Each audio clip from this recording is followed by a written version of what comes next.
അസ്സലാമു അലൈക്കും. പ്രിയപ്പെട്ടവരെ, നാം നിലകൊള്ളുന്ന ഈ വർഷം നാളെ, അതായത് ഫെബ്രുവരി 3 ചൊവ്വാഴ്ച ബറാഅത്ത് നോമ്പിൻ്റെ ദിനമാണ്. ഷാബാൻ 15 ദിവസമാണ്. ഇന്ന് ഞാൻ നിങ്ങളോട് ചർച്ച ചെയ്യാം ഈ നോമ്പുമായി ബന്ധപ്പെട്ട വളരെ പ്രധാനപ്പെട്ട വിഷയങ്ങളാണ്. വലിച്ചു നീട്ടാതെ കാര്യങ്ങൾ മാത്രം പറഞ്ഞ് ഞാൻ അവസാനിപ്പിക്കാം. കൃത്യമായി ശ്രദ്ധിച്ച് കേട്ടിരുന്നാൽ മതി. പ്രധാനമായും ഈ ബറാഅത്ത് ദിനം അല്ലെങ്കിൽ ഷാബാൻ 15 ദിനം നോമ്പ് അനുഷ്ഠിക്കുമ്പോൾ എങ്ങനെയാണ് നമ്മൾ നിയത്ത് കരുതേണ്ടത്? നമ്മുടെ കേരളത്തിലും യു എയിലും സൗദി അറേബ്യയിലുമൊക്കെ ഏതൊക്കെ ദിവസങ്ങളിലായിട്ടാണ് നോമ്പ് കടന്നു വരിക ഈ വർഷം? അതേപോലെ ഈ ദിനം നമ്മൾ നോമ്പ് അനുഷ്ഠിക്കാൻ ആഗ്രഹിച്ചു, പക്ഷെ നിയത്ത് മറന്നുപോയി എങ്കിൽ എന്താണ് പരിഹാരം? റമദാൻ മാസം നോമ്പ് ഖളാ ഉള്ളവർക്ക് ഈ ദിനം നോമ്പ് അനുഷ്ഠിക്കാൻ പറ്റുമോ? അവർ എങ്ങനെയാണ് നിയത്ത് കരുതേണ്ടത്? ഈ ഷാബാൻ 15 ശേഷം നോമ്പ് അനുഷ്ഠിക്കാൻ പറ്റുമോ? നോമ്പ് നേർച്ചയാക്കിയവർക്ക് ഈ ദിനം നോമ്പ് അനുഷ്ഠിക്കാൻ പറ്റുമോ? ഈ ഷാബാൻ 15 നോമ്പോടെ കൂടെ മറ്റു ഏത് നോമ്പുകളൊക്കെ നമുക്ക് കരുതാൻ പറ്റും? തുടങ്ങി വളരെ പ്രധാനപ്പെട്ട കുറേ വിഷയങ്ങളാണ് ഇന്ന് ഞാൻ നിങ്ങളോട് സംസാരിക്കുന്നത്. കൃത്യമായി ശ്രദ്ധിച്ച് കേൾക്കാം. ഒന്നാമതായി ഞാൻ നിങ്ങളോട് പറയാം, ഷാബാൻ 15 ബറാഅത്തിൻ്റെ ദിനം നോമ്പ് അനുഷ്ഠിക്കുക എന്നുള്ളത് ഏറെ പുണ്യമുള്ള ഒരു കാര്യം തന്നെയാണ്. ഇവിടെ പല ആളുകളും ഇതിനെ എതിർക്കുന്നുണ്ടാകും. എന്നാൽ എല്ലാവരും മനസ്സിലാക്കാൻ വേണ്ടി വളരെ പ്രധാനപ്പെട്ട കുറച്ച് കാര്യങ്ങൾ ഇൻട്രൊഡക്ഷൻ എന്ന രൂപത്തിൽ ഞാൻ നിങ്ങൾക്ക് പറഞ്ഞുതരാം. അതായത്, വിശുദ്ധ റമദാനിന് ശേഷം നോമ്പ് നോൽക്കാൻ ഏറെ ശ്രേഷ്ഠതയുള്ള ചില മാസങ്ങളെപ്പറ്റി പരിചയപ്പെടുത്തുന്നുണ്ട്. അതിലൊന്ന് മുഹറം മാസമാണ്. അത് കഴിഞ്ഞാൽ റജബ് മാസമാണ്. അത് കഴിഞ്ഞാൽ ദുൽഹിജ്ജ മാസമാണ്. അത് കഴിഞ്ഞാൽ ദുൽഖഅദ മാസമാണ്. അത് കഴിഞ്ഞാൽ ഷാബാൻ മാസമാണ്. അപ്പോൾ ഷാബാൻ മാസം മൊത്തത്തിൽ നോമ്പ് നോക്കാൻ ഏറെ ശ്രേഷ്ഠതയുള്ള ഒരു മാസമാണ്. രണ്ടാമത്തെ വിഷയം, നമ്മൾ ബറാഅത്ത് ദിനം കടന്നു വരിക ഷാബാൻ 15-നാണ്. ഷാബാൻ 15 എന്ന് പറയുന്നത് അയ്യാമുൽ ബീദിൻ്റെ ഒരു ദിനമാണ്. അതായത് അറബി മാസം 13, 14, 15 3 ദിനങ്ങൾക്കാണ് അയ്യാമുൽ ബീദിൻ്റെ ദിനങ്ങൾ എന്ന് പറയുന്നത്. അയ്യാമുൽ ബീദിൻ്റെ ദിനം നോമ്പ് നോക്കുക എന്നുള്ളത് ഏറെ മഹത്വമുള്ള കാര്യമാണ്. അതായത് നോമ്പ് ശക്തമായ സുന്നത്തുള്ള ചില ദിനങ്ങളെ ഫിഖിന്റെ കിതാബുകളിൽ പരിചയപ്പെടുത്തുന്നുണ്ട്. അതായത് അറഫ ദിനം, അതേപോലെ മുഹറം 10 ദിനം, 9 ദിനം എന്നിങ്ങനെ പരിചയപ്പെടുത്തുന്ന കൂട്ടത്തിൽ നമ്മോട് പഠിപ്പിക്കുന്ന ഒരു വിഷയമാണ് അയ്യാമുൽ ബീദിൻ്റെ ദിനങ്ങൾ നോമ്പനുഷ്ഠിക്കുക എന്നുള്ളത്. അപ്പോൾ അയ്യാമുൽ ബീദിൻ്റെ ദിനത്തിൽപ്പെട്ടതാണ് ഷാബാൻ 15 ദിനം. അന്ന് നോമ്പനുഷ്ഠിക്കുക എന്നുള്ളത് ഏറെ പുണ്യമുള്ള ഒരു കാര്യം തന്നെയാണ്. ഇനി ഷാബാൻ 15 പ്രത്യേകമായി ഒരു നോമ്പുണ്ടോ എന്നുള്ളതായിരിക്കും പലരുടെയും സംശയം. എന്നാൽ നമ്മൾ മനസ്സിലാക്കേണ്ടത്, അങ്ങനെ നോമ്പനുഷ്ഠിക്കുക എന്നുള്ളത് പ്രത്യേകം സുന്നത്താണെന്ന് പല പണ്ഡിതന്മാരും നമുക്ക് പഠിപ്പിച്ചു തന്നിട്ടുണ്ട്. ഇമാം റംലി റഹിമുള്ള അവിടുത്തെ ഫത്താവയിലൊക്കെ ഈ വിഷയം നമ്മോട് സൂചിപ്പിച്ചിട്ടുണ്ട്. കൃത്യമായി ശ്രദ്ധിക്കുക. ഇനി ഏതായാലും നമ്മൾ മനസ്സിലാക്കേണ്ടത്, നോമ്പ് നോക്കുക എന്നുള്ളത് എന്തുകൊണ്ടും പുണ്യങ്ങളേറെയുള്ള ഒരു ദിനത്തിലേക്കാണ് നമ്മൾ പ്രവേശിക്കുന്നത്. അതുകൊണ്ട് മാക്സിമം നോമ്പ് അനുഷ്ഠിക്കാനാണ് നമ്മൾ ശ്രദ്ധിക്കേണ്ടത്. ഇങ്ങനെ നോമ്പ് അനുഷ്ഠിക്കുന്ന ഒരു വ്യക്തി എങ്ങനെയാണ് നിയത്ത് കരുതേണ്ടത്? ഷാബാൻ 15 നോമ്പ് അവിടെയുണ്ട്, അയ്യാമുൽ ബീദിൻ്റെ നോമ്പും അവിടെയുണ്ട്. അതൊക്കെ കരുതി നമുക്ക് നിയത്ത് വെക്കാം.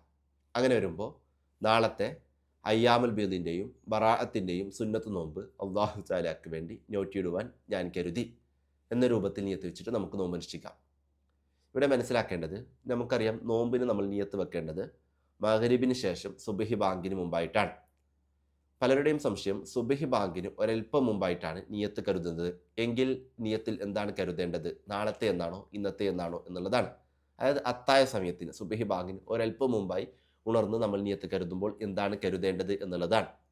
അവിടെ നമ്മൾ മനസ്സിലാക്കുക, സുബ്ഹി ബാങ്കിന് ഒരു 5 മിനിറ്റ് മുമ്പ് ആണ് നമ്മൾ നിയത്ത് കരുതുന്നത്. അതായത് സുബ്ഹി ബാങ്കിന് ഒരൽപ്പം മുമ്പാണ് നമ്മൾ നിയത്ത് കരുതുന്നതെങ്കിലും ആ നിയത്തിൽ നാളത്തെ എന്ന് തന്നെയാണ് കരുതേണ്ടത്. അപ്പോൾ അത്താഴ സമയത്ത് എണീറ്റ് നിയത്ത് കരുതുന്ന ഒരു വ്യക്തി ആ നിയത്തിൽ നാളത്തെ എന്ന് തന്നെയാണ് കരുതേണ്ടത്. അപ്പോൾ നാളത്തെ അയ്യാമുൽ ബീദിൻ്റെയും ബറാഅത്തിൻ്റെയും സുന്നത്ത് നോമ്പ് അല്ലാഹു തആലയ്ക്ക് വേണ്ടി നോറ്റിയിടുവാൻ ഞാൻ കരുതി എന്ന് കരുതാം. നിയത്ത് മലയാളത്തിലായാലും മതി. നിയത്ത് കരുതുക എന്നുള്ള നിർബന്ധമാണ്. കരുതോടൊപ്പം വായ കൊണ്ട് പറയൽ നല്ലതാണ്. ഇനി മനസ്സിലാക്കാം, ഒരാൾ സുന്നത്തായ നോമ്പ് നോൽക്കാൻ ആഗ്രഹിച്ചു, പക്ഷേ നിയത്ത് മറന്നുപോയി എങ്കിൽ നമ്മുടെ ഷാഫി മദ്ഹബിൽ തന്നെ അതിന് ഒരു പരിഹാരമുണ്ട്. അതായത് സുന്നത്തായ നോമ്പുകളുടെ നിയത്ത് ഉച്ചയ്ക്ക് മുമ്പായിട്ട് കരുതിയാലും മതിയാകും. അപ്പോൾ സുബ്ഹിക്ക് ശേഷം നോമ്പ് മുറിയുന്ന കാര്യങ്ങളൊന്നും ചെയ്തിട്ടില്ല, ഉച്ചയ്ക്ക് മുമ്പായിട്ട് അവനിക്ക് നിയത്ത് കരുതാം. അപ്പോൾ രാവിലെ സമയത്ത് ഇന്നത്തെ അയ്യാമുൽ ബീദിൻ്റെയും ബറാഅത്തിൻ്റെയും സുന്നത്ത് നോമ്പ് അല്ലാഹു തആലയ്ക്ക് വേണ്ടി നോറ്റിയിടുവാൻ ഞാൻ കരുതി എന്ന രൂപത്തിൽ നിയത്ത് വെച്ചിട്ട് അവനിക്ക് നോമ്പ് അനുഷ്ഠിക്കാവുന്നതാണ്.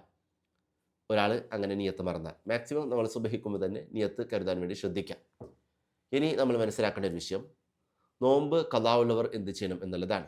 നമുക്ക് റമദാൻ മാസം നോമ്പ് ഖളായി പോയിട്ടുണ്ടെങ്കിൽ ആ ഖളായി പോയ നോമ്പ് മാക്സിമം ഖളാ വീട്ടാനാണ് നമ്മൾ ശ്രദ്ധിക്കേണ്ടത്. മറ്റു ദിവസങ്ങൾ നമ്മൾ അതിന് ഉപയോഗപ്പെടുത്തിയിട്ടില്ല എങ്കിലും ഇതുപോലത്തെ പ്രത്യേകമായ ദിവസങ്ങളെങ്കിലും നമ്മൾ ഇതിനു വേണ്ടി പ്രത്യേകം ഉപയോഗപ്പെടുത്താം. അങ്ങനെ വരുമ്പോൾ ഖളാ ആയി പോയ നോമ്പിന് തന്നെയാണ് നമ്മൾ ഫസ്റ്റ് പ്രയോറിറ്റി കൊടുക്കേണ്ടത്. അങ്ങനെ ഖദായി പോയ നോമ്പ് നമ്മൾ നോറ്റി വീട്ടുന്നതോടൊപ്പം നമുക്കൊരു സുന്നത്തായ നോമ്പിനെ കൂടി കരുതാം എന്നുള്ളതാണ്. റമദാൻ മാസം ഖദാ ആയ ഫറലാക്കപ്പെട്ട നോമ്പ് നാളെ അയ്യാമുൽ ബീദിൻ്റെയും ബറാഅത്തിൻ്റെയും സുന്നത്ത് നോമ്പോട് കൂടെ അള്ളാഹു താലാക്ക് വേണ്ടി നോറ്റിയിടുവാൻ ഞാൻ കരുതി എന്ന രൂപത്തിൽ നീത്തി വെച്ചിട്ട് എനിക്ക് നോമ്പ് അനുഷ്ഠിക്കാം. അല്ലെങ്കിൽ റമദാൻ മാസത്തിലെ ഫറലാക്കപ്പെട്ട നോമ്പ് ഖദാ ആയി നാളെ അയ്യാമുൽ ബീദിൻ്റെയും ബറാഅത്തിൻ്റെയും സുന്നത്ത് നോമ്പോട് കൂടെ അള്ളാഹു താലാക്ക് വേണ്ടി നോറ്റിയിടുവാൻ ഞാൻ കരുതി എന്ന രൂപത്തിൽ നീയത്ത് വെച്ചിട്ട് അവനക്ക് നോമ്പ് അനുഷ്ഠിക്കാം. അങ്ങനെ ആകുമ്പോൾ അവൻ്റെ ഫറലായ നോമ്പ് ഖദാ വിടുകയും ചെയ്യും, ഒപ്പം സുന്നത്തായ നോമ്പിൻ്റെ പ്രതിഫലം അവനിക്ക് ലഭിക്കുകയും ചെയ്യും എന്നുള്ളതാണ്. ഇവിടെ നമ്മൾ പ്രത്യേകമായി ചില കാര്യങ്ങൾ കൂടി മനസ്സിലാക്കാം. അതായത് ഒരാൾക്ക് റമദാൻ മാസം നോമ്പ് ഖദായി പോയിട്ടുണ്ടെങ്കിൽ ആ ഖദായി പോയ നോമ്പ് അവൻ ഖദാ വിട്ടുകയാണ്, ഒപ്പം സുന്നത്തായ നോമ്പിനെ കൂടി അവൻ കരുതുകയാണ് എങ്കിൽ അവനിക്ക് രണ്ടും ലഭിക്കുമെന്നുള്ളതാണ്. ഇനി വേറൊരു വിഷയം, ഒരാൾ നോമ്പ് നേർച്ചയാക്കിയിട്ടുണ്ടെങ്കിൽ ആ നേർച്ചയാക്കിയ നോമ്പ് അവനിക്ക് നോൽക്കാം, ഒപ്പം സുന്നത്തിനെ കൂടി കരുതാം. അതേ സമയത്ത് നേർച്ചയാക്കിയ നോമ്പ് ഫറലായ നോമ്പായി, റമദാൻ മാസം ഖദാ ആയി പോയ നോമ്പ് മറ്റൊരു ഫറലായ നോമ്പായി. ഈ രണ്ട് ഫറലായ നോമ്പുകളുണ്ടെങ്കിൽ ആ രണ്ട് ഫറലായ നോമ്പുകൾ സെപ്പറേറ്റ് ദിനങ്ങളായിട്ട് നമ്മൾ നോമ്പ് അനുഷ്ഠിക്കേണ്ടതാണ്. ഒരു ഫർദിനൊപ്പം ഒരു സുന്നത്തിനെ കരുതാം എന്നുള്ളതാണ് ഈ പറഞ്ഞതിൻ്റെ താല്പര്യം. ഇനി ഷാബാൻ 15 ശേഷം നോമ്പ് അനുഷ്ഠിക്കാൻ പറ്റുമോ എന്നുള്ളതാണ്. ഈ വിഷയം ഞാൻ അടുത്ത വീഡിയോയിലൂടെ വ്യക്തമായി ഞാൻ നിങ്ങൾക്ക് പറഞ്ഞുതരാം. എന്നാൽ ഞാൻ നിങ്ങളോടൊരു കാര്യം പ്രത്യേകം പറഞ്ഞുതരാം. അതായത് ഷാബാൻ 15 ശേഷം നോമ്പ് ഖദാ വീട്ടുന്നവർക്കും നേർച്ചയാക്കിയ നോമ്പ് നോൽക്കുന്നവർക്കൊക്കെ ഈ ദിനങ്ങൾ ഉപയോഗപ്പെടുത്തി നോമ്പ് അനുഷ്ഠിക്കാം.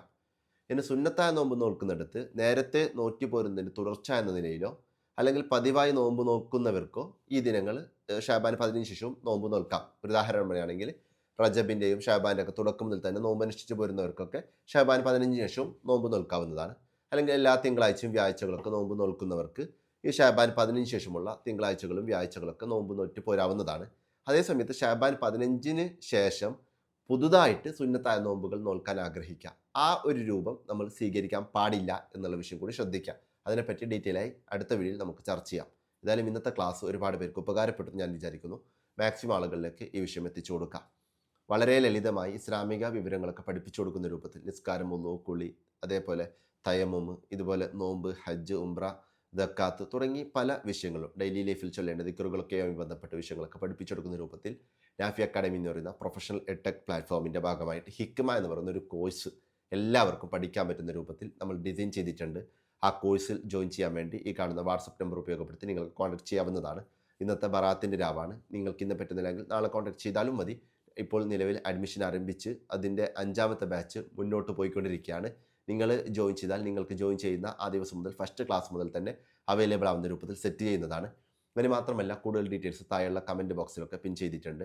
നിങ്ങൾക്ക് ആവശ്യമെങ്കിൽ താഴെ വാട്സപ്പ് ഗ്രൂപ്പുകളുടെ ലിങ്കുകൾ കൊടുത്തിട്ടുണ്ട്, അതിൽ കൂടി ജോയിൻ ചെയ്യാം. കൂടുതൽ അപ്ഡേഷൻസൊക്കെ കൂടുതൽ അറിവുകളൊക്കെ വാട്സപ്പ് ഗ്രൂപ്പ് വഴി കൂടി ഷെയർ ചെയ്യുന്നതാണ്. ഏതായാലും നിങ്ങളുടെയൊക്കെ പ്രത്യേകം ദുആ വസിച്ച് ചെയ്തുകൊണ്ട് ഞാൻ അവസാനിപ്പിക്കുന്നു. അസ്സലാമു അലൈക്കും.